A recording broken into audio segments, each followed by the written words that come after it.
Hello students, आज हम करेंगे इकोनॉमिक्स में एग्रीगेट डिमांड। एग्रीगेट डिमांड में हम आज वन शॉट रिवीजन करेंगे ताकि आपके एग्जाम्स आने वाले हैं और एग्जाम्स में मैं चाहती हूँ कि आप इकोनॉमिक्स में 100 आउट ऑफ 100 स्कोर करें। तो इसलिए आज हम वन शॉट रिवीजन लेके आई हूँ आपके लिए और चैप्टर है एग्रीगेट डिमांड। अब एग्रीगेट डिमांड क्या होता है, अगर तुम डेफिनेशन स्टार्ट करोगे तो मैं आपको कीवर्ड्स बताऊंगी। जैसे aggregate demand refers to the total value.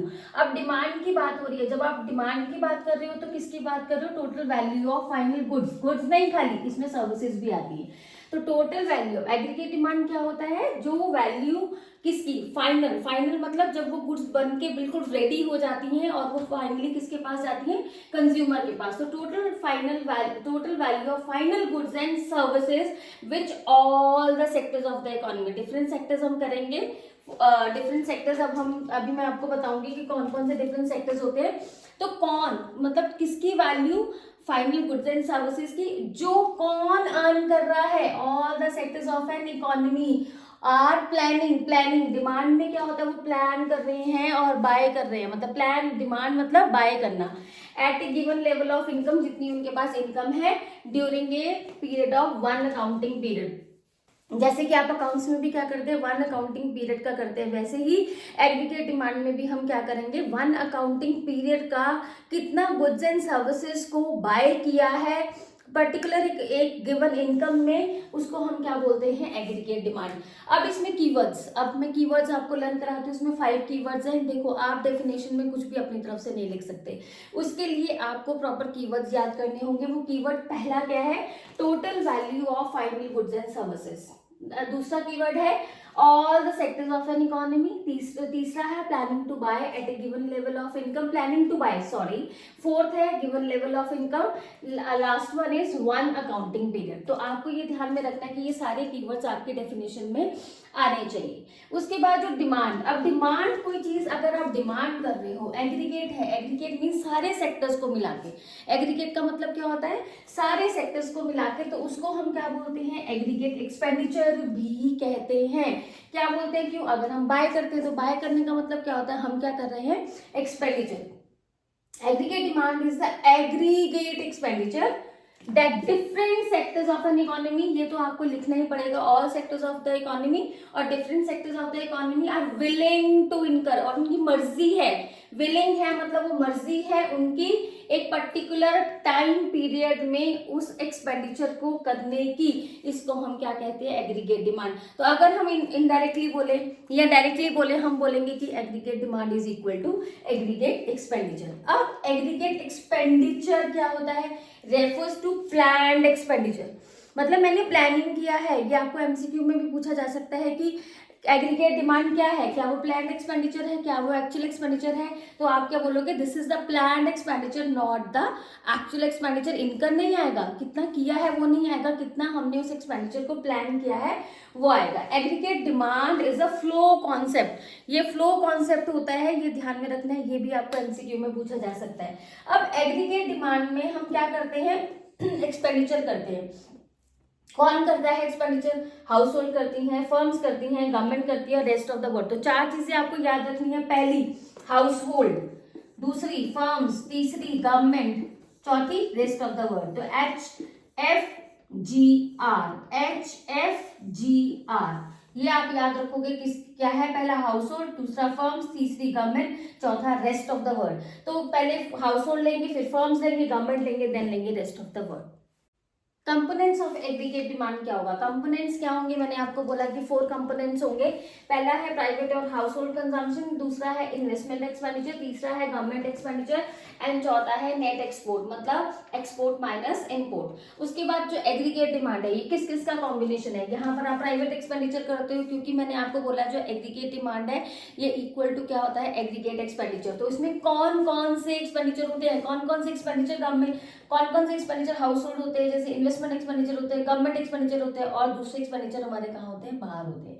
तो प्राइवेट और हाउस होल्ड कंजम्पशन एक्सपेंडिचर पहला, दूसरे नंबर पे आपका होगा इन्वेस्टमेंट एक्सपेंडिचर, मतलब इन्वेस्टमेंट की जाती है उसके ऊपर भी जो एक्सपेंस होता है उसको हम बोलते हैं इन्वेस्टमेंट एक्सपेंडिचर। गवर्नमेंट भी एक्सपेंडिचर करती है। और नेट एक्सपोर्ट मतलब एक्सपोर्ट माइनस इम्पोर्ट, जो बाहर हम एक्सपेंडिचर करते हैं। तो ये एग्रीगेट डिमांड मिलके 4 तरीके के एक्सपेंडिचर होते हैं, C plus I plus G plus export minus import मतलब नेट एक्सपोर्ट। उसके बाद 2 सेक्टर इकोनॉमी अगर जो होती है, 2 सेक्टर मॉडल क्या कहता है, 2 सेक्टर मॉडल में हम खाली ये 2 चीजें लेते हैं, that is consumption plus investment. Aggregate demand को हम समझेंगे with the help of schedule and diagram. अब इसमें हमने एक शेड्यूल बनाया है, ये शेड्यूल आपको पूरे चैप्टर में फॉलो करना है। बस आपको मैं हिंट बताऊंगी कि किस तरीके से आप इसको लर्न करोगे। पहला है इनकम। मैंने आपको क्या बोला है, हम 2 सेक्टर मॉडल लेंगे। 2 सेक्टर मॉडल में हम खाली क्या लेंगे, C plus I is equal to aggregate demand. अब इसमें हमने इनकम लिया, देखो इनकम के बीच में मैंने कितना डिफरेंस डाला है, 100 का डिफरेंस डाला है। और साथ में मैंने इनकम जो है वो कहाँ जाएगी, या तो कंज्यूम होगी या इन्वेस्ट होगी, 2 चीजों में जाएगी। या तो इनकम कहाँ होगी, कंजम्पशन में, या कहाँ होगी, इन्वेस्टमेंट में। तो ये दोनों मिलके कंजम्पशन प्लस इन्वेस्टमेंट मिलके क्या बनाते हैं, एग्रीगेट डिमांड। अब यहाँ पर इनकम क्या है 0, लेकिन यहाँ पर कंजम्पशन क्या है 40। इनकम आपको कुछ नहीं हो रही है लेकिन कंजम्पशन आपकी 40 है, ठीक है। ऑटोनॉमस कंजम्पशन हम 20 मानते हुए चल रहे हैं, क्योंकि ऑटोनॉमस कंजम्पशन का मतलब ये होता है कि जिसके ऊपर कोई फर्क नहीं पड़ता, जैसे इनकम के बढ़ने से उस इन्वेस्टमेंट के ऊपर फर्क नहीं पड़ता, वो सेम इन्वेस्टमेंट रहती है। जैसे यहाँ पर हमने इनकम कितनी है 0, कंजम्पशन कितनी है 40। यहाँ पे देखो इनकम कुछ नहीं है लेकिन कंजम्पशन फिर भी यहाँ पे कितनी है 40। तो कहने का मतलब क्या हुआ कि इनकम हो ना हो, लेकिन पर्टिकुलर कोई भी एक पर्सन होता है उसको कंजम्पशन के लिए चाहिए ही चाहिए, क्योंकि वो ऐसा तो है नहीं कि उसकी बेसिक नीड सेटिस्फाई करने के लिए वो कंज्यूम तो करेगा ही करेगा। तो इसलिए कभी भी ध्यान रखना है कि एमसीक्यू में भी क्वेश्चन पूछा जा सकता है, जो कंजम्पशन है वो कभी भी माइनस में नहीं हो सकती, ना 0 होगी ना माइनस में होगी। तो इनकम 0 है बट कंजम्पशन यहाँ पर 40 है। और इन्वेस्टमेंट हम ऑटोनॉमस लेते हुए चलेंगे कि इन्वेस्टमेंट हमने 20 करना ही है। अब इनकम 100 है, फिर 200, फिर 300, फिर 400, फिर 500, फिर 600। इसके बीच में जो टेबल बनाया है, इसके बीच में जो मैंने डिफरेंस डाला है वो कितना डाला है 100। और यहाँ पर जो डिफरेंस डाला है वो मैंने कितना डाला है 80 का। देखो आप यहाँ पर जो डिफरेंस है वो कितना है 80। इनकम 100 से बढ़ रही है, जैसे यहाँ पर इनकम कितनी हुई 100, लेकिन कंजम्पशन कितना हुआ 120 और इन्वेस्टमेंट कितना हुआ 20। अब इनकम कितनी हुई 200 और हमने कंजम्पशन कितना किया, जितना इनकम हो गया उतना पूरे का पूरा कंजम्पशन हुआ। और इन्वेस्टमेंट कितनी करी 20। फिर 300 इनकम हुआ लेकिन मैंने पूरा कंजम्पशन नहीं करा, मैंने 20 क्या किया इन्वेस्ट किया। 400 है तो यहाँ पर मैंने 360 कंज्यूम किया और 20 यहाँ पर आया। 500 है तो इस तरीके से मैंने ये 100 के डिफरेंस से, ये 80 के डिफरेंस से मैंने बनाया। और मैंने आपको बोला कंजम्पशन यहाँ पर हम लेंगे ऑटोनॉमस का मतलब ये होता है कि लेवल ऑफ इनकम के चेंज होने से उसके ऊपर आपके इन्वेस्टमेंट के ऊपर कोई भी फर्क नहीं पड़ता। और जो एग्रीगेट डिमांड है ये किसके इक्वल होता है, C प्लस आई, ये मैंने आपको बता दिया। तो यहाँ पर मैं क्या करूंगी कंजम्पशन प्लस इन्वेस्टमेंट, यहाँ पे 40 प्लस 20 60, इस तरीके से इन दोनों को मैं प्लस करके यहाँ पर लिखती रहूंगी। इन दोनों को प्लस किया, consumption plus investment, consumption plus investment, consumption plus investment, consumption plus investment. तो ये मिलके आपका क्या बन जाएगा एग्रीगेट डिमांड। अब हम ये आ गया आपके पास एग्रीगेट डिमांड। अब हम with the help of diagram समझते हैं कि किस तरीके से हमने इनको डायग्राम में शो करना है। देखो ऑटोनॉमस का में हमेशा ये ध्यान में रखना है, एक तो पहले आपको क्या लिखना है डायग्राम बनाते हुए, यहाँ पर एक्स एक्सिस लिखना है और इस तरफ क्या लिखना है वाई एक्सिस। एक्स एक्सिस में आपने क्या लेनी है इनकम जो आपकी इन करोड़ है, और एग्रीगेट डिमांड या एक्सपेंडिचर इन करोड़ लेना है, वो हमने किसके ऊपर लेना है वाई एक्सिस के ऊपर। जब अगर आप एक्स एक्सिस और वाई एक्सिस नहीं लिखोगे या इसके लेफ्ट मतलब लाइक इसमें हम क्या ले रहे हैं और इधर हम क्या ले रहे हैं वो आप नहीं लोगे तो आपका जो डायग्राम है वो रॉन्ग होगा। तो यहाँ पर ऑटोनॉमस इन्वेस्टमेंट, तो इन्वेस्टमेंट सीधी जा रही है, ठीक है। इन्वेस्टमेंट बिल्कुल सीधे जा रही है, मतलब हमने क्या माना था इन्वेस्टमेंट को 20-20-20। तो इन्वेस्टमेंट हमारी क्या रहेगी, हमारी लेवल ऑफ इनकम कुछ भी हो, यहाँ पर आपका क्या शो हो रहा है, level of income, level of income कुछ भी हो लेकिन हमारा इन्वेस्टमेंट क्या रहेगा, सेम। अब आप देख रहे हो एस, एस मतलब एस ये मैंने नाम दिया है इसको, लेकिन ये कर्व कौन सी है, सी, मतलब आपकी कौन सी आ गई, ये इन्वेस्टमेंट कर्व आ गई और ये आपकी क्या आ गई, कंजम्पशन कर्व। अब कंजम्पशन कर्व में क्या है, कंजम्पशन बढ़ती ही जा रही है, तो इस तरीके से हम बनाएंगे, बढ़ती ही जा रही है। ये हम डॉटेड भी बना सकते हैं, इसको हम मतलब फुल लाइन में भी बना सकते हैं, मैंने थोड़ा इसको डिफरेंशिएट करना था इसलिए मैंने इसको डॉटेड बना दिया। अब एग्रीगेट डिमांड, अब एग्रीगेट डिमांड दोनों को मिलके बनी है, सी को भी मिलके, ये मैं ऐसे ड्रॉ कर रही हूँ, आप ड्रॉ करना, सी प्लस आई, ये दोनों को मिलके बनी है। तो जब इसमें ये थोड़ी सी ऊपर होगी, क्यों ऊपर होगी, जब कंजम्पशन में प्लस हुआ इन्वेस्टमेंट तो कर्व थोड़ी ऊपर होगी, लेकिन जो कर्व का जो फ्लो है वो इस तरीके से रहेगा, लाइक सेम इस तरीके से रहेगा, क्योंकि ये तो ऑटोनॉमस है, ये तो मतलब सेम है, तो ये तो सेम इफेक्ट डालेगी ना, तो इसलिए जो इसका कर्व है और ये कर्व बस थोड़ा सा ऊपर होगा लेकिन क्या होगा, सेम, क्योंकि aggregate demand consumption plus investment को लेके बनी है। अब आपने शेड्यूल भी बना लिया और आपने डायग्राम भी बना लिया, लेकिन अगर आप उस शेड्यूल और डायग्राम को एक्सप्लेन नहीं करोगे तो फिर वो आपका जो आंसर है वो इनकम्प्लीट रहेगा। तो अब आपने क्या करना है, इंपॉर्टेंट पॉइंट्स। अब यहाँ पर मैंने क्या लिया, 2 सेक्टर मॉडल लिया, तो AD is equal to C plus है, पहला तो ये आपको मैंने बता ही दिया।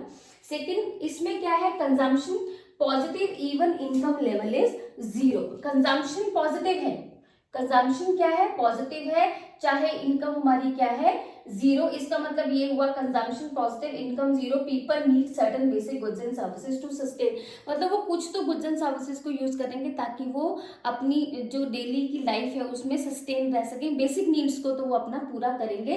इसलिए अगर इनकम 0 है तो कंजम्पशन जो है वो पॉजिटिव ही होगी, वो नेगेटिव भी नहीं होगी, ठीक है। और उसके बाद तीसरा point, slope of consumption curve. पहले तो हमने बता दिया कि 2 सेक्टर इकोनॉमी, फिर आपने बोला कि कंजम्पशन 2 सेक्टर नहीं, सॉरी 2 सेक्टर मॉडल है ये, तो consumption AD is equal to C plus है। दूसरे नंबर पे आपने कंजम्पशन और इनकम का रिलेशनशिप बता दिया। तीसरे नंबर पे आप बताओगे कि स्लोप कैसी है कंजम्पशन कर्व की, ये आपको क्या दिख रही है, कंजम्पशन कर्व ऊपर जा रही है, तो इसका मतलब ये स्लोप क्या हुई, अपवर्ड, ये ऊपर की तरफ जा रही है ना, ऊपर की तरफ जाने का मतलब ये क्या हो गया, अपवर्ड। अब इसमें क्या बढ़ा, इनकम बढ़ी और साथ में कंजम्पशन भी बढ़ी, आपकी इनकम बढ़ रही है, देखो इनकम बढ़ने से आपकी जो कंजम्पशन है वो भी क्या हो रही है, बढ़ रही है। तो इस केस में आपने क्या देखा, इनकम, मतलब इसको मैंने तो एरो बना के आपको समझाया, लेकिन आप लिखोगे with the increase in income consumption will also increase, so the slope of consumption curve is upward. तो आपको मैंने ये एरो इसलिए दिखाया है, मतलब ये दोनों सेम डायरेक्शन में इंक्रीज हो रही है, इनकम के बढ़ने से कंजम्पशन भी बढ़ रहा है। अब हमने इसके बारे में बता दिया, मतलब स्लोप कंजम्पशन को अच्छे से एक्सप्लेन कर दिया। फिर उसके बाद हम बताएंगे slope of autonomous investment curve. अब ऑटोनॉमस इन्वेस्टमेंट कर्व कैसी है, बिल्कुल सीधी, ये आप एक्सप्लेन करोगे, जो कर्व्स आप बनाओगे। सीधी क्यों है, straight line parallel to x axis, किसके पैरेलल है वो, एक्स एक्सिस के बिल्कुल पैरेलल है। It is assume to be that, क्योंकि हम ये मानते हुए चल रहे हैं इनकम लेवल कितना भी हो लेकिन जो हमारा इन्वेस्टमेंट है वो क्या रहता है, सेम। तो स्लोप ऑफ, ये पॉइंट हो गया, 4th पॉइंट। हमने पहले बताया कि ये मॉडल कौन सा, दूसरे नंबर पे मैंने कंजम्पशन बताया कि ये पॉजिटिव है, फिर मैंने इसकी स्लोप के बारे में बताया, फिर अब मैं इस स्लोप के इसके बारे में बता रही हूँ कि ऑटोनॉमस इन्वेस्टमेंट जो है वो स्ट्रेट लाइन क्यों है। उसके बाद slope of AD curve has a positive slope. अब AD कर्व भी क्या है, डेफिनेटली जब ये भी पॉजिटिव स्लोप है, ये कांस्टेंट है, तो AD कर्व भी ऑटोमेटिकली क्या आ जाएगी, पॉजिटिव। इसका मतलब ये हुआ, Y मतलब इनकम लेना, Y इज इनकम के बढ़ने से एग्रीगेट डिमांड भी बढ़ रहा है, इनकम के बढ़ने से कंजम्पशन भी बढ़ रहा है और इनकम के बढ़ने से एग्रीगेट डिमांड भी बढ़ रहा है। एग्रीगेट सप्लाई क्या होता है, aggregate supply refers to the money value of final goods and services that all the producers are willing to supply in a given period of time. अब हमने जो एग्रीगेट डिमांड है, डिमांड का मतलब ये होता है कि हमने कंज्यूमर ने कितना डिमांड किया टोटल सारे सेक्टर्स जो इकोनॉमी के होते हैं। लेकिन अब सप्लाई क्या है कि कितना प्रोड्यूसर्स, अब सप्लाई किससे रिलेटेड होती है, प्रोड्यूसर से रिलेटेड। तो वो value of goods and services, उसमें भी पहला जो टर्म था वो value of goods and services था। अब वहां पर कंज्यूमर थे, यहाँ पर क्या है, सारे प्रोड्यूसर्स जो विलिंग है सप्लाई करने के इन a given period of time. ये जरूर लिखना है आपने, इन a given period of time. अगर आप नहीं लिखोगे ये कीवर्ड तो आपकी जो डेफिनेशन है वो रॉन्ग हो जाएगी। तो कितना प्रोड्यूसर्स जो है वो उसको सप्लाई करना चाहते हैं, जैसे aggregate supply equal to planning production, कितना उनका प्लान है, कितना वो, ये एक्चुअल प्रोडक्शन नहीं है, ये एक्चुअल आउटपुट नहीं है, कितना उनका डिजायर्ड आउटपुट है और कितना उनका प्लान प्रोडक्शन है। इसमें ये ध्यान में रखना है कि एक्चुअल आउटपुट, जैसे मैंने उसमें आपको बताया था कि एक्चुअल डिमांड नहीं लेना है, इसमें आपको एक्चुअल आउटपुट नहीं लेना है। तो जितना सप्लाई होगा aggregate supply equal to national income. जैसे नेशनल इनकम में आपने एक मेथड किया था, जिस मेथड में आप इन सारे फैक्टर्स को लेते हो, क्योंकि जब प्रोडक्शन होती है तो production that would depend upon land labour capital and entrepreneur. तो इनके जो various factors of production land labour capital and entrepreneur, land से उसको क्या मिलता है, रेंट, लेबर को क्या मिलता है, वेजेस, और उसके बाद कैपिटल इंटरेस्ट एंड एंटरप्रेन्योर को यहाँ पर क्या मिलता है, प्रॉफिट। तो इनका जो सम टोटल है, sum total of these factor income, इन सब फैक्टर इनकम का जो सम टोटल है डोमेस्टिक लेवल पे और नेशनल लेवल पे, इसको हम क्या बोलते हैं, नेशनल इनकम। इसलिए ये सारे जो फैक्टर्स ऑफ प्रोडक्शन है जो हेल्प करते हैं हमारे नेशनल इनकम में। अब एग्रीगेट सप्लाई और नेशनल इनकम, ये वर्ड भी पूछा जा सकता है कि एग्रीगेट सप्लाई को हम क्या कहते हैं। नेशनल इनकम, तो income is equal to what, consumption plus saving. मतलब हम क्या करेंगे, इनकम को कंज्यूम करेंगे, कंज्यूम नहीं करेंगे तो जो पार्ट बच जाएगा उसको हम क्या करेंगे, सेव करेंगे। जैसे हमने एक शेड्यूल लिया, शेड्यूल में वही सेम मैंने आपको बोला कि जीरो से स्टार्ट करके, क्योंकि इनकम जीरो भी हो सकती है लेकिन कंजम्पशन आपने जीरो से स्टार्ट नहीं करना। आपने इनकम में 100 का गैप देना है, कंजम्पशन में 80 का गैप देना है। यही हम शेड्यूल पूरे उसमें करेंगे। अब नेक्स्ट सेविंग, अब देखो इनकम मेरी जीरो है, कंजम्पशन कितना है, इनकम में से 40 कंजम्पशन कर ले तो सेविंग कितनी होगी आपकी, -40। अब इनकम तो 100 थी लेकिन मैंने कंज्यूम कितना कर लिया है, 120। तो आपका जो एस है वो नेगेटिव में है, मतलब सेविंग तो है नहीं। नेगेटिव का मतलब ये होता है, माइनस में होने का मतलब ये है कि वो हमारी सेविंग है ही नहीं, -20। अब यहाँ पर जितना इनकम है, जितना मैं इनकम कर रही हूँ उतना ही मैंने क्या कर लिया, कंज्यूम कर लिया। तो यहाँ पर सेविंग क्या हो गई, जीरो। यहाँ पर इनकम 300 है लेकिन मैंने कंज्यूम कितना किया, 280, और 20 मैंने क्या कर दिया, सेव कर दिया। अब 400 में से कंजम्पशन कितना हो गया, 360, और सेविंग कितना हो गया, 40। क्योंकि 400 में से मैंने 360 अगर कंज्यूम किया तो 40 मैंने क्या किया, सेव। 500 में से अगर मैंने 440 कंज्यूम किया तो 60 मैंने किया सेव। 600 में से 520 मैंने कंज्यूम किया तो बाकी कितना बच गया, 80 मैंने क्या करा, सेविंग में। और एग्रीगेट सप्लाई क्या होती है, कंजम्पशन प्लस सेविंग। हम इन दोनों को प्लस करेंगे, इन दोनों को जब हमने प्लस किया तो 40 - 40 0।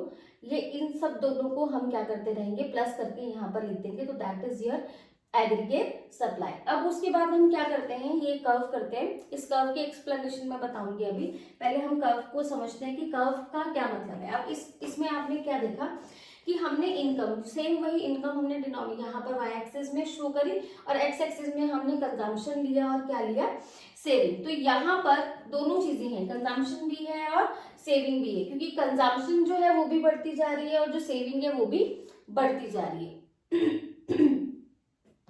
अब यहाँ पर ये लेवल जो है, यहाँ पर जो इनकम है वो इक्वल टू क्या हो गया, कंजम्पशन। यहाँ पे भी 200 था इनकम और यहाँ पर कंजम्पशन भी क्या था, 200। तो यहाँ पर जितना इनकम हुआ उतना ही कंजम्पशन हुआ और ये बिल्कुल स्ट्रेट लाइन जा रही है यहाँ पर, इस तरीके से, लाइक इस तरीके से लाइन जा रही है बिल्कुल। तो इस लाइन क्यों, मतलब इस पूरे उसको मैं एक्सप्लेन करती हूँ अभी आपको विद डिटेल। नेक्स्ट टॉपिक है कंजम्पशन फंक्शन। ये मोस्ट इंपॉर्टेंट टॉपिक है, इसको हम प्रोपेंसिटी टू कंज्यूम भी बोलते हैं। मतलब ये कहीं ना कहीं कंज्यूमर से रिलेटेड है। कंजम्पशन फंक्शन क्या होता है, देखो चाहे हम कंज्यूम करें चाहे हम सेव करें, दोनों का रिलेशन कहीं ना कहीं किससे होता है, इनकम से। तो consumption function refers to that portion of income, वो इनकम का पोर्शन जो हम किसमें स्पेंड करते हैं, कंज्यूम करते हैं, purchase of goods and services at given level of income, मतलब जितना लेवल ऑफ इनकम गिवन है उसमें हम कितना पार्ट परचेज, कितना गुड्स एंड सर्विसेज का पार्ट परचेज करते हैं, उसको हम क्या बोलते हैं, कंजम्पशन फंक्शन। अब कंजम्पशन फंक्शन क्या है, willingness of household to purchase goods, मतलब उसमें विलिंगनेस है हाउस होल्ड का कि कितना वो मतलब गुड्स को परचेज करना चाहते हैं। दूसरा, shows the consumption at different level of income, level income का जैसे जैसे चेंज होता रहता है वैसे वैसे कंजम्पशन चेंज होता है। साइकोलॉजिकल कॉन्सेप्ट, मतलब कहीं ना कहीं जैसे हमने डिमांड के फैक्टर्स पढ़े थे तो उसमें कुछ फैक्टर्स होते हैं जैसे हैबिट्स हैं, प्रेफरेंसेस हैं, वो भी क्या करते हैं, डिमांड को क्या करते हैं, इन्फ्लुएंस करते हैं। कहीं ना कहीं जो कंज्यूमर की जो स्पेंडिंग है, जो स्पेंड करते हैं जितना वो गुड्स एंड सर्विसेज के, वो उनकी हैबिट्स और उनकी जो प्रेफरेंसेस होते हैं वो भी क्या करते हैं, इफेक्ट डालते हैं। इसको हम with the help of schedule और डायग्राम समझते हैं। अब इसमें क्या लेंगे, हम इनकम लेंगे और क्या लेंगे, कंजम्पशन। वैसे ही सेम मैंने आपको समझाया, इनकम में 100 का गैप और कंजम्पशन में 80 का गैप। तो इनकम 0 हो सकती है बट कंजम्पशन 0 नहीं हो सकती। तो इस तरीके से आपने टेबल बनाया, शेड्यूल बनाया, और अब हम डायग्राम कैसे एक्सप्लेन करेंगे। अब ये देखिए, ये जा रहा है आपका इनकम। मैंने आपको पहले भी बताया कि आप वाई एक्सिस में इनकम लोगे और एक्स एक्सिस में क्या लोगे, एक्स एक्सिस में इनकम लोगे और वाई एक्सिस में आप क्या लोगे, कंजम्पशन लोगे। तो इसमें आपने क्या किया, अब यहाँ पर हमने देखो जो ये इनकम है, इनकम क्या हो रही है, बढ़ रही है, मतलब कॉन्स्टेंटली बढ़ ही रही है। जैसे 0 से 100 से ये बढ़ रही है ना, तो इनकम जब बढ़ती है तो वो क्या बनाती है, 45 डिग्री पे एंगल बनाती है, इस तरीके से। ठीक है, जो इनकम बढ़ रही है वो इस तरीके से बनाएंगे। चलो ये हमने इनकम शो कर दिया। अब कंजम्पशन को ध्यान रखना, यहाँ पर 0 से स्टार्ट नहीं करना है। क्यों, क्योंकि कंजम्पशन कभी भी 0 नहीं हो सकती, क्योंकि एक पर्सन जो है वो अपने सर्वाइवल के लिए बेसिक जो नीड्स की चीजें हैं उसको वो कंज्यूम करेगा ही करेगा, चाहे उसकी इनकम क्या हो, 0 हो। इनकम 0 से स्टार्ट होगी लेकिन जो कंजम्पशन है वो थोड़ा ऊपर से स्टार्ट होगी। जैसे हमने कंजम्पशन जो है वो इस तरीके से स्टार्ट किया, तो कंजम्पशन जो है वो क्या हो रही है, वो भी धीरे धीरे बढ़ रही है बट थोड़ी स्टीप बढ़ रही है। ठीक है, तो हमने यहाँ पर क्या किया, अब ये वाला पार्ट क्या होगा, ये देखो ये मेरी इनकम है। अब इसमें मेरी इनकम जो है वो कम है और जो कंजम्पशन लाइन है वो ज्यादा है। तो अब इनकम कम है, कंजम्पशन ज्यादा है, तो ये वाला पोर्शन क्या हो गया आपका, सेविंग नहीं हो रही है यहाँ पर, तो डिस सेविंग पार्ट हो गया। अब इस वाले पोर्शन में देखो, यहाँ पर जो इनकम है, यहाँ पर इनकम ऊपर चलेगी कर्व, और यहाँ पर जो कंजम्पशन है वो नीचे चला गया। तो इनकम बढ़ गई किससे, कंजम्पशन से। जब इनकम बढ़ गई तो इसके बीच का जो गैप हो गया वो क्या हो गया, सेविंग। और जो ई पॉइंट है वो इसका कौन सा पॉइंट है, यहाँ पर जो कंजम्पशन है वो किसके, मतलब जितना मेरा इनकम है उतना मेरा क्या हो जाता है, कंजम्पशन, और इसको हम क्या बोलते हैं, ब्रेक इवन पॉइंट भी बोलते हैं। और यहाँ पर जो हमारी सेविंग है वो क्या है, बिल्कुल 0। जैसे हमने इस डायग्राम में किया। अब इस डायग्राम की इंपॉर्टेंट ऑब्जर्वेशन क्या है, अब इसमें मुझे बताना है कि सीसी क्या, starting point of CC, starting point of CC there is an autonomous consumption हम सी बार से करते हैं, चाहे इनकम हमारा नेशनल इनकम 0 है। यहाँ पर हमारा क्या है, जो मैंने आपको टेबल से भी बताया था, जैसे ये वाला पार्ट आपका क्या होगा, सी बार का मतलब हो गया ऑटोनॉमस कंजम्पशन, जहां पर हमारा जो कंजम्पशन है वो ऑटोनॉमस है, अगर हमारी नेशनल इनकम यहाँ पर क्या है, 0। उसके बाद जो स्लोप ऑफ सीसी है वो क्या है, पॉजिटिव स्लोप है या नेगेटिव स्लोप है, आपके अकॉर्डिंग क्या होना चाहिए, पॉजिटिव स्लोप। क्यों पॉजिटिव स्लोप है, क्योंकि इनकम के बढ़ने से, वाई मतलब इनकम के बढ़ने से कंजम्पशन बढ़ रहा है, बट उतने प्रोपोर्शन से नहीं बढ़ रहा जितने प्रोपोर्शन से इनकम राइज हो रही है। क्योंकि आपने देखा जो इनकम है वो 100 से बढ़ रही है और जो कंजम्पशन है वो 80 से बढ़ रहा है, तो उस बढ़ रही है, पॉजिटिव स्लोप है, but proportionate rise in consumption is less than proportionate rise in income. अब यहाँ पर 3 फेजेस आए थे। 3 फेजेस कौन से आए थे, एक तो ये वाला फेज आया, दूसरे नंबर पे ई पॉइंट वाला फेज आया, तीसरे नंबर पे ये वाला फेज आया। तो तीनों फेज हम लोग बताएंगे कि क्या होगा। एक फेज में इनकम जो है वो लेस देन सेविंग है, और एक सेकंड फेज में ब्रेक इवन पॉइंट है, और थर्ड फेज में income is more than consumption है। तो इनकम इज लेस देन जब कंजम्पशन है, तो जब when income is less than consumption, income मतलब वाई अगर इनकम जो है वो हमारी कंजम्पशन से कम है तो जो उसका गैप है वो क्या होगा, डिससेविंग, उसमें कोई भी सेविंग नहीं होगी। उसके बाद नेक्स्ट पॉइंट आपका ब्रेक इवन आता है। ब्रेक इवन जहां पर इनकम इक्वल टू क्या हो जाता है, कंजम्पशन, जहां पर कंजम्पशन इक्वल टू इनकम है, मतलब जितना मैंने इनकम किया पूरे का पूरा कंज्यूम कर दिया, और यहाँ पर जो सेविंग है वो क्या है, जीरो है। फिफ्थ लेवल में income is more than consumption. इस लेवल में इनकम जो है, इनकम देखो यहाँ इनकम बढ़ गई है किससे, कंजम्पशन से, तो हमारी क्या होनी शुरू हो गई यहाँ पर, सेविंग। तो यहाँ पर मैंने क्या बताया, देखो डायग्राम का एक्सप्लेनेशन क्या है, पहले आपने सी बार के बारे में बताया, फिर आपने स्लोप बताया, पॉजिटिव जा रही है नेगेटिव जा रही है, फिर आपने मतलब यहाँ पर तो पॉजिटिव जा रही है, मतलब आपने स्लोप के बारे में बताना है। उसके बाद फिर आपने बताया इनकम कंजम्पशन से कम है, पहला पॉइंट। दूसरे नंबर पे ब्रेक इवन पॉइंट है। तीसरे नंबर पे हमारा जो इनकम है वो कंजम्पशन से क्या है, ज्यादा। Marginal propensity to consume, marginal propensity to consume क्या होता है, change in consumption upon change in income, मतलब delta C upon delta Y. अब यहाँ पर हम शेड्यूल लेंगे, शेड्यूल में 0, 100, 200, 300 एंड 400, सेम शेड्यूल यहाँ पे इनकम में 100 का गैप और कंजम्पशन में 80 का गैप। तो इसका जो गैप, जैसे 120 और 40 के बीच में डिफरेंस कितना, 80, 20 और 120 के बीच में डिफरेंस कितना, 80, 280 और 200 के बीच में 80, तो इनके बीच के जो डिफरेंसेस है वही क्या हो गया, change in consumption. Change in income मतलब इनकम यहाँ पर तो ऊपर कुछ नहीं है तो कोई चेंज नहीं है, तो यहाँ पर हम कोई चेंज नहीं लेंगे। यहाँ पे कितना चेंज है, 100, यहाँ पे भी 100 का डिफरेंस, तो ये डेल्टा सी और डेल्टा वाई, ये 80 आ जाएगा और ये 100 आ जाएगा। तो MPC is equal to delta C upon delta Y, delta C upon delta Y, तो हमारा ये कितना आ जाएगा, 0.80।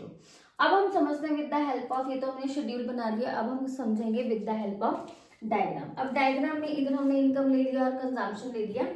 अब पहले तो हमने ड्रॉ किया एक सीसी, वही कंजम्पशन कर्व हमने ड्रॉ कर ली। इस कंजम्पशन कर्व को मैंने पहले भी बताया कि 0 से स्टार्ट ना करके थोड़ा ऊपर से स्टार्ट करना है। अब आपने क्या करा, कंजम्पशन कर्व बनाई, इसमें एक पॉइंट y1 ले लिया और एक पॉइंट ले लिया y2। y1 पॉइंट से जो y2 तक गया, मतलब इनकम इतने से बढ़ी, इनकम इतने से बढ़ने से आपका जो कंजम्पशन है वो इतने से बढ़ गया, ठीक है। तो इतना इनकम बढ़ा, तो यहाँ पर हमने चेंज लेना है, तो चेंज इन इनकम आपका कितना हो गया, y1 y2, और चेंज इन कंजम्पशन आपका कितना हो गया, mn। तो ये चेंज इन कंजम्पशन कितना आ जाएगा, mn अपॉन y1 y2। अब इसके बाद हमने शेड्यूल भी समझ लिया, डायग्राम भी समझ लिया। अब इसके इंपॉर्टेंट पॉइंट्स क्या है, जो वैल्यू ऑफ एमपीसी है वो वेरी करती है 0 एंड 1, मतलब 0 to 1 के बीच में 0 एंड 1 ही आएगी, और उससे माइनस में नेगेटिव में ये नहीं आएगी। क्यों, क्योंकि कंजम्पशन है, कंजम्पशन कभी भी नेगेटिव में नहीं हो सकती। अब इसमें दो चीजें हो सकती है, या तो हम और जितनी, देखो ये एडिशनल इनकम की बात कर रहे हैं, ध्यान रखना जितना एडिशनल इनकम आगे आगे बढ़ता जाएगा। अब या तो एक चीज हो सकती है, या तो हम इनकम को कंज्यूम कर ले पूरी की जितनी एडिशनल इनकम है, या हम एडिशनल इनकम को क्या कर ले, सेव। जब हम एडिशनल इनकम को कंज्यूम कर लेंगे तो यहाँ पर कंज्यूम कर लिया हमने सारा, जितना इनकम हुआ हमने क्या कर लिया, उसको कंज्यूम कर लिया, तो यहाँ पर हमारी सेविंग क्या हो गई, 0। मैंने 100 रुपए कमाए और 100 के 100 कंज्यूम कर लिए, तो मैंने सेविंग क्या किया, 0। तो उस केस में जितना कमाया, 100 कमाया तो 100 ही मैंने क्या कर दिया, कंजम्पशन कर दिया, तो जो मेरी एमपीसी है वो क्या हो जाएगी, 1। मतलब न्यूमरेटर भी सेम डिनोमिनेटर भी सेम, जो उसको कट करते हैं तो क्या आ जाता है, 1। नेक्स्ट इसमें अगर पूरी की इनकम मैंने सेव कर ली, 100 रुपीज मैंने और कमाए, और कमा के मैंने 100 के 100 रुपीज क्या कर लिए, सेव कर दिए, तो मेरा डेल्टा सी क्या हो जाएगा, 0, और एमपीसी भी क्या हो जाएगी, 0। अब इस केस में क्या हुआ, एमपीसी 1 हुई या एमपीसी 0 हुई, या तो एमपीसी 1 से 1 बिटवीन 0 एंड 1 ही वेरी करेगी। अब एमपीसी जो देखो, एमपीसी का मतलब होता है कंजम्पशन। कंजम्पशन जो होता है पुअर का कंजम्पशन ऑटोमेटिकली ज्यादा होगा, और रिच का जो कंजम्पशन है, एक देखो कंजम्पशन होता है एक लेवल तक बढ़ता है, उसके बाद वो कंजम्पशन क्या हो जाता है, बंद हो जाता है, कम हो जाता है, कम होगा फिर धीरे धीरे वो बंद हो जाएगा। तो जो रिच लोग क्या करते हैं, वो कंज्यूम ही थोड़ी करते रहेंगे, वो क्या करेंगे, जैसे जैसे उनकी इनकम बढ़ती जाएगी एक लेवल पे आने के बाद वो उसको सेव करना स्टार्ट कर देंगे। तो एमपीसी, इसलिए जो कंजम्पशन लेवल होता है पुअर का, वो हमेशा ज्यादा होता है एज कम्पेयर टू रिच, क्योंकि poor people greater percentage of, जितना उनका इंक्रीज होता है उसका ज्यादा परसेंटेज जो है वो बेसिक नीड्स को, जो उनकी पहले अनसेटिस्फाइड रहती है, उसको पूरा करते हैं। ठीक है। तो रिच पीपल क्या करते हैं, स्मॉलर, जितना इनकम बढ़ा उसका पुअर ने तो ज्यादा पार्ट अपना कंज्यूम कर लिया, लेकिन जो रिच है वो ऑलरेडी अपना लिविंग स्टैंडर्ड जो है वो स्पेंड कर चुके हैं, तो बहुत स्मॉलर पोर्शन वो स्पेंड करते हैं। तो इसलिए जो एमपी, जो मार्जिनल प्रोपेंसिटी टू कंज्यूम है, मतलब हर एक एडिशनल इनकम के बढ़ने से आपका जो जो पुअर है उनका जो प्रोपेंसिटी टू कंज्यूम है वो ज्यादा होता है, और जो रिच का जो प्रोपेंसिटी टू कंज्यूम है वो क्या होता है, कम होता है एज कम्पेयर टू पुअर। अब उसके बाद ऐसे ही अगर मैं डेवलपिंग कंट्री की बात करूं जैसे इंडिया, अब डेवलपिंग कंट्री में एमपीसी जो है वो क्या होगी एज कम्पेयर टू जो डेवलप्ड कंट्री है जैसे अमेरिका, एमपीसी डेवलपिंग कंट्री की ज्यादा होगी as compare to developed country, जैसे मैंने रिच और पुअर का एग्जाम्पल दिया। थर्ड पॉइंट है MPC falls with successive increase in income. MPC फिर धीरे धीरे जैसे जैसे इनकम बढ़ती जाएगी, जो एमपीसी है वो धीरे धीरे क्या करती जाएगी, फॉल होती जाएगी। क्यों, अब कंज्यूम थोड़ी करते रहेंगे हम, हमारी इनकम बढ़ती जाएगी, तो एक लेवल ऐसा आता है जहां पर जब हमारा पहले तो हम बेसिक नीड्स को सेटिस्फाई करते हैं, फिर हम लिविंग स्टैंडर्ड को सेटिस्फाई करते हैं, उसके बाद फिर हम क्या करना, सेविंग करना स्टार्ट कर देते हैं। तो इस केस में क्या होगा, इकोनॉमी जो होती है हमारी वो क्या हो जाएगी, रिच, तो उसमें प्रोपेंसिटी जो कंजम्पशन की प्रोपेंसिटी है वो क्या हो जाएगी, कम, और सेविंग जो है वो बढ़ जाएगी। तो इस केस में इकोनॉमी जैसी है वो रिचर हो गई, रिच हुई तो उन्होंने सेव ज्यादा करना शुरू कर दिया। तो हायर लेवल, जब आपका इनकम का लेवल हाई है तो आपकी जो एमपीसी है वो क्या हो जाती है, लोअर। अब हम करेंगे सेविंग फंक्शन, जिसको हम बोलते हैं प्रोपेंसिटी टू सेव। अब ये सेविंग किसके ऊपर देखो, चाहे कंजम्पशन है वो भी इनकम के ऊपर डिपेंड करती है, और सेविंग भी किसके ऊपर डिपेंड करती है, इनकम के ऊपर। तो saving is equal to function, किसका function, income, that would depend upon income. अब वैसे ही सेम टेबल, सेम वैसे ही इनकम में 100 का गैप, कंजम्पशन में 80 का गैप, तो सेविंग क्या हो जाती है, इनकम में से जितनी इनकम हुई 0 हुई, कंजम्पशन माइनस कर दी तो -40, 100 इनकम थी, इसमें से इनकम में से हम कंजम्पशन को हटा देंगे तो बाकी क्या होती है, सेविंग। इस तरीके से हम आप इनको क्या कर देंगे, माइनस, माइनस करके आपने देखा कि पहले नेगेटिव आया, फिर 0 आया, उसके बाद ये इंक्रीज होना स्टार्ट हो गया।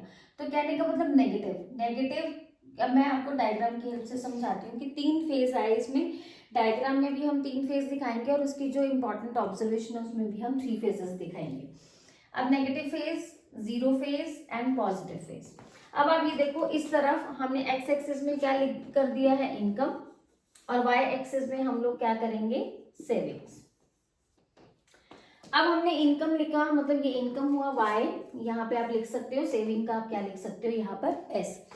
अब देखो सेविंग, मैंने क्या बोला कि सेविंग, देखो आपकी जो इनकम है, इनकम अगर 0 है, कंजम्पशन हम 40 करें, तो आपकी जो सेविंग है वो क्या होगी, नेगेटिव। पहले हम नेगेटिव एसेस शो करेंगे, फिर उसके बाद यहाँ पर ब्रेक इवन पॉइंट आएगा, उसके बाद फिर हम उसको इंक्रीजिंग ऑर्डर में, क्योंकि इनकम के बढ़ने से जो सेविंग है सारा के सारा कंज्यूम तो होता नहीं, फिर धीरे धीरे जब कंजम्पशन के साथ साथ हमारी जो सेविंग है वो भी क्या करती है, वो बढ़ती जाती है।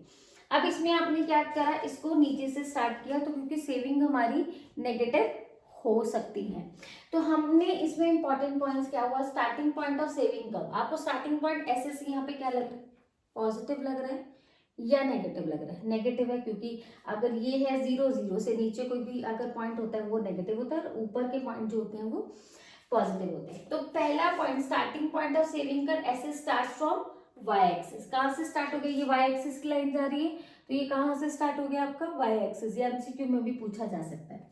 अब यहाँ पर आपका जो ऑटोनॉमस कंजम्पशन है वो क्या है, माइनस में। Negative saving when income is 0, मतलब सेविंग आपकी नेगेटिव है, सेविंग आपकी नेगेटिव है, कब नेगेटिव है, जब आपकी इनकम 0 है। फिर आपकी इनकम बढ़ी लेकिन आपकी जो कंजम्पशन है वो ज्यादा है आपकी इनकम से, तब भी आपकी जो सेविंग होगी वो क्या होगी, नेगेटिव। तो आपका जो स्लोप है सेविंग कर्व का, इनकम के बढ़ने से सेविंग बढ़ रही है, इनकम के बढ़ने से, आप ऐसे एरो नहीं बना के आओगे, वहां पर आप क्या लिखोगे, इनकम के इंक्रीज होने से सेविंग भी बढ़ रही है। उसके बाद break even point, break even point में यहाँ ये बी पॉइंट जो है ये ब्रेक इवन पॉइंट है, तो यहाँ पर सेविंग इक्वल टू क्या है, 0, ठीक है। ये ब्रेक इवन पॉइंट है, ये नेगेटिव डिस सेविंग का पार्ट हो गया, ये ब्रेक इवन पॉइंट हो गया, और ये सारा सेविंग का पार्ट हो गया। जब ब्रेक इवन पॉइंट हुआ जहां पर एस इक्वल टू क्या हो गया, 0, फिर आफ्टर ब्रेक इवन पॉइंट, यहाँ ब्रेक इवन हुआ पॉइंट ब्रेक इवन पॉइंट के बाद जो आपकी सेविंग है वो क्या होनी शुरू होगी, पॉजिटिव होनी। हम करेंगे types of propensity to save. इसमें दो तरीके के होते हैं, एपीएस और एमपीएस। मतलब एपीएस मतलब एस अपॉन वाई और एमपीएस मतलब change in saving upon change in income. ये saving upon income, saving depend किसके ऊपर करती है, इनकम के ऊपर, और चेंज इन सेविंग भी किसके ऊपर डिपेंड करती है, चेंज इन इनकम। सबसे पहले हम क्या करेंगे, एपीएस, सेम वही इनकम और सेविंग। इनकम का जो डिफरेंस है वो हम 100 का लगाएंगे, 0, 100, 200, 300 एंड 400। और जो सेविंग है वो हमारी लास्ट टेबल से जैसे हमने की थी -40, -20, 0, 20 एंड 40।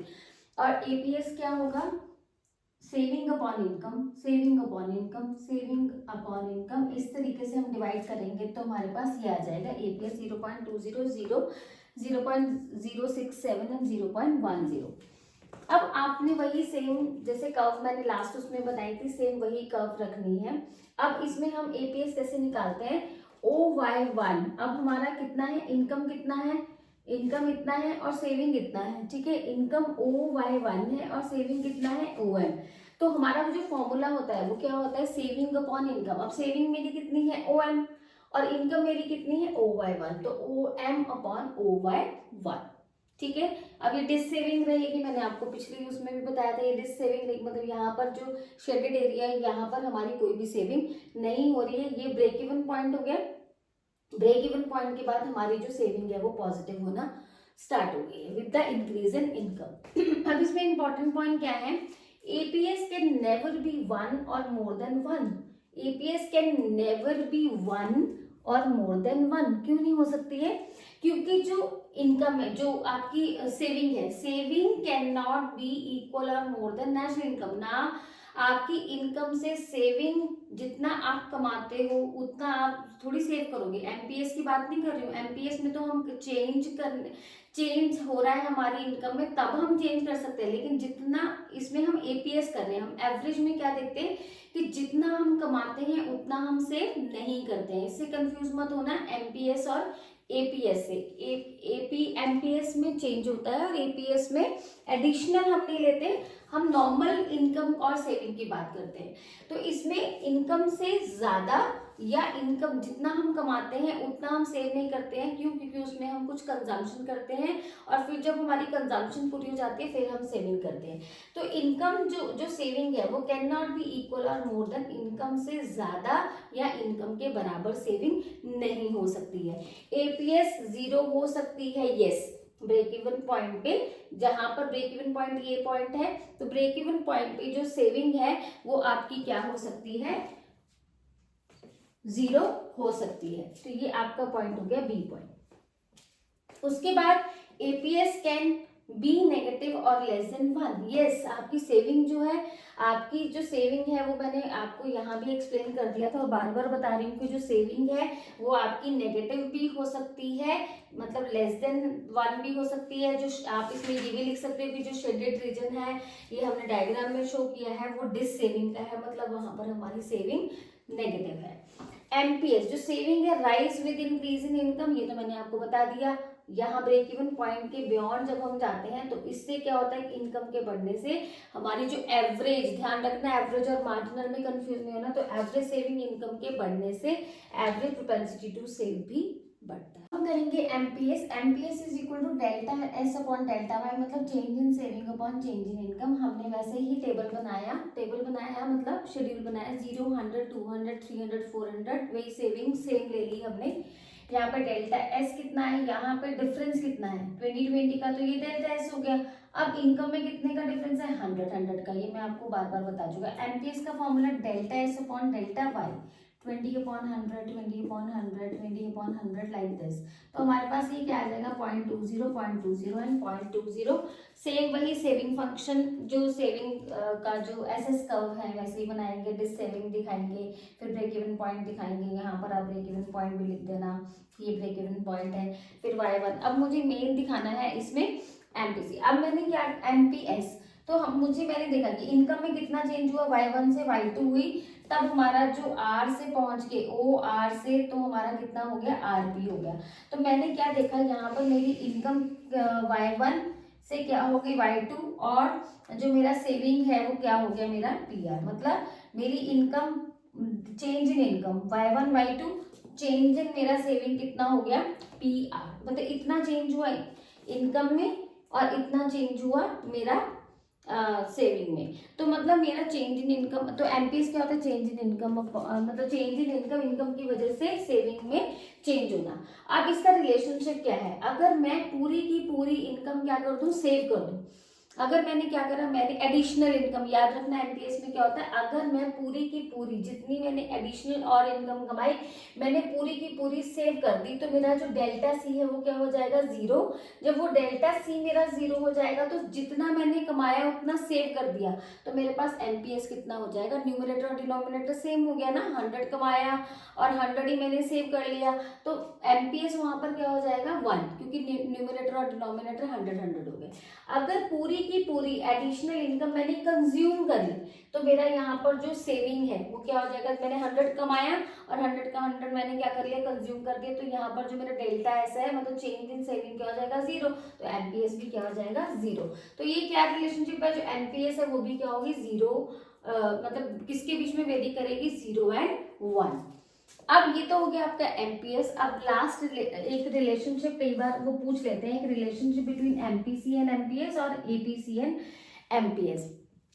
अब इसमें जो इनकम है, इनकम क्या होता है, कंजम्पशन प्लस सेविंग, मतलब इनकम आप कंज्यूम करोगे और सेव करोगे, तो मैथमेटिकल टर्म में जैसे इसको भी डिवाइड बाय वाई कर दिया, इसको भी डिवाइड बाय वाई, पूरी इक्वेशन को हमने डिवाइडेड बाय वाई कर दिया, तो वाई डिवाइड बाय वाई हो गया 1, सी अपॉन वाई मतलब क्या होता है एपीसी, एस अपॉन वाई क्या होता है एपीएस, ये अभी हमने किया, मतलब एवरेज हो गया, एवरेज प्रोपेंसिटी टू कंज्यूम, ये एवरेज प्रोपेंसिटी टू सेव, तो अगर APC plus APS equal to क्या होता है 1।